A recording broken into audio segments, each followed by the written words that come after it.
يقول تعالوا يا تربية وتعليم وتعالوا يا جامعة، هناك مسابقة مسرح. شوف أنا ببدأ منين بقى؟ ما ببدأش من المسرح القومي ومهرجانات. تعالوا مسابقة الفن، فن الأداء المسرحي زي أيامنا زمان. نص باللغة العربية الفصحى التي لن تتهاوى بإذن الله، ونص باللغة العامية.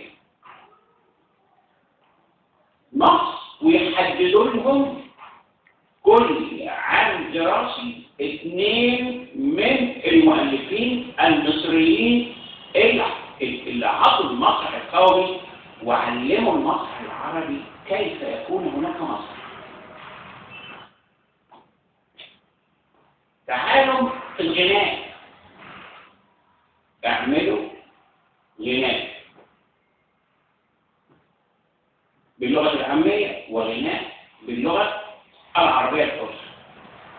شوفوا على أن يكون هناك برنامج للأناشيد والأغاني الوطنية التي تتغنى بحب الوطن، ويحطوهم بقى كلهم سيد درويش وعظيم اللي لسه لغاية النهارده عاملين أوبرا باسمه ومش حاطين له تمثال، حاطين تمثال حقير بره لواحد اسمه نوبار باشا أرميني كان كبير المصدر قبل كده. الحجة إنه كان وزير مالية الخديوي إسماعيل حينما بنى الخديوي إسماعيل الأم.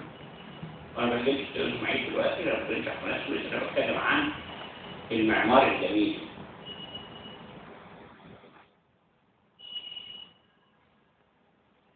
فين أغاني 56؟ فين أغاني 48؟ بلد بلا قصيد، بلا نشيد، بلد بلا ثقافة وطنية. بقالكوا قد ايه ما سمعتوش نشيد؟ حد يقول لي بقالنا قد ايه ما سمعناش نشيد؟ نشيد حتى في الريpertoire المصري العظيم استخبى بقى.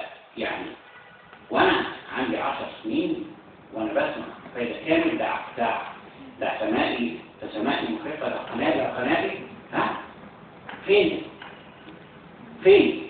ما الأولاد بيقولوا كل يوم نشيد الصباح. نشيد الصباح والأطفال اللي قد كده. بس لازم يفهموا الأول نشيد الصباح ليه؟ هو وعي أسري معلش بقى. ما فيش لا في وعي لا في أسري. لا معلش، في أسر محترمة كتير وذات ثقافة وذات قيم ومبادئ وأخلاق وبتربي أولادها على كده وأولاد أولادها. احنا هنفتح تحت المناقشة. اتفضل. حوشي كل اللي عايز عليه تقوله لي دفعة واحدة. أيوه. مقاومة العولمة لا تأتي إلى الثقافة الوطنية. في مهرجان المسرح التجريبي، ما فيش مهرجان للمسرح الكلاسيكي. احنا مش ضد ان يبقى فيه بتاع ده، مش ضد ان يبقى فيه بتاع ده مهرجان للمسرح التجريبي، لكن لازم يبقى قصاده هناك مهرجان للمسرح المصري والعربي. ما احنا ما عندناش مانع يبقى فيه فرقة باليه وفرقة الرقص في المصري الحديث، لكن لازم أن الشعب يبقى في المقدمة تحت النقطة خاطئة. فرق الفنون الشعبية التي انهار مش تنهار. وجاي شريف عبد اللطيف بيجاهد في جثة ميتة. وشريف عبد اللطيف على فكرة كويس ومخلص، بس أنا مشفق عليه. فين فرق الفرق؟ فين الفرق اللي جنبيها؟ مفيش. حتى وصل الأمر إلى